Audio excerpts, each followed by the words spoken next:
আমাদের এখানে দাবি দেওয়া হয়েছে যে আমাদের যে লোকজন ছাঁটাই করছে এবং 1200 লোক আছে, তাদের কোনো চাকরির কোনো নিশ্চয়তা নাই এবং 550 লোকের চাকরি থেকে অব্যাহতি দিয়েছে এবং আমাদের আরও যে 550 বা 600 লোকের যে চাকরি আছে কিনা তার নিশ্চয়তা নাই।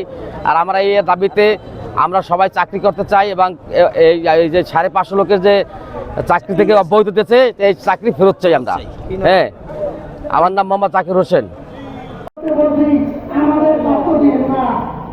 আমাদের কষ্ট দিয়ে না, আমাদের এই কোম্পানি তৈরিতে ঘাম করতে পারে এবং সে এই টাকা দিয়ে তার জীবন যাপন করে।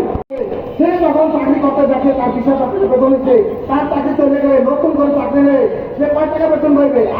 তারা সবাই যেতে প্রস্তুত। আপনি আমাদের চাকরি ফেরত দিন, আপনি আমাদের চাকরি ফেরত দিন, সবার চাকরি নিশ্চিত করুন। একটা কথাই আমাদের